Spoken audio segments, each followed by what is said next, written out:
বা সত্তার সাথে শরীক করে কে বলা হয় ইশরাক ফি যাতিল্লাহ। আল্লাহর সিফাত বা গুণাবলীর সঙ্গে শরীক করে কে বলা হয় ইশরাক ফি সিফাতিল্লাহ।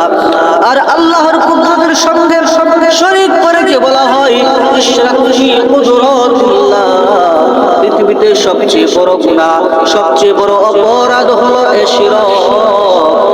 আল্লাহ তাআলা ইরশাদ করেন ইন্নাশ শিরকা লাযুলমুন আযীম। নিশ্চয় শিরক সবচেয়ে বড় জুলুম, সবচেয়ে বড় অপরাধ।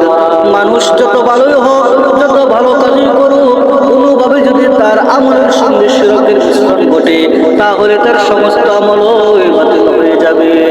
এমনকি নবী রাসূলগণকেও আল্লাহ তাআলা এই বলে সতর্ক করে দিয়েছেন যে অগণিতা তোমরা যদি এমন কাজ করে বসো যা তাওহীদের পরিপন্থী তাহলে তোমাদের ধ্বংস অনিবার্য।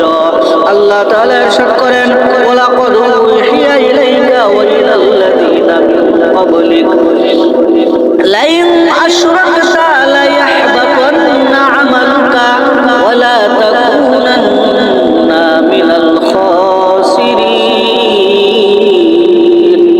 হে রাসূল, আপনার প্রতি এবং আপনার পূর্ববর্তীদের প্রতি এই মর্মে ওহী নাযিল করা হয়েছে যে যদি আপনি শরীক করেন তাহলে আপনার আমল বাতিল হয়ে যাবে এবং আপনি ক্ষতিগ্রস্তদের অন্তর্ভুক্ত হয়ে যাবেন। আমি বলছিলাম এই পৃথিবী তথা আসমান জমিনের মাঝে যা কিছু আছে সবই মাখলুক বা সৃষ্টি। এর কোনো কিছু নিজে নিজে হয় না, নিজ নিজ ইচ্ছায় চলে না। এর সৃষ্টিকর্তা এবং চালক একজন আছেন, তিনি হলেন আল্লাহ। আল্লাহকে যারা অস্বীকার করে তারা নাস্তিক, জড়বাদী। যারা আল্লাহর সমূহ উপাদান করে তারা মুশরিক। আর যারা আল্লাহকে মানে এবং সকল ক্ষেত্রে তার একত্ববাদকে স্বীকার করে তারা হলো প্রকৃত মুমিন, মুওহীদ ও তাওহীদপন্থী। তারা এই সকল প্রতিষ্ঠিত।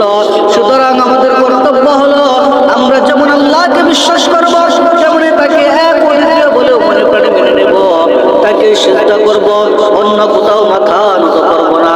তার উপাসনা করব, তার ইবাদত করব, অন্য কারো ইবাদত করব না। তার কাছে সাহায্য কামনা করব, অন্য কারো নিকট সাহায্য কামনা করব না। একমাত্র তাকেই ভয় করব, অন্য কাউকে ভয় করব না। তাকে মুহাব্বত করব, অন্য কাউকে মুহাব্বত করব না।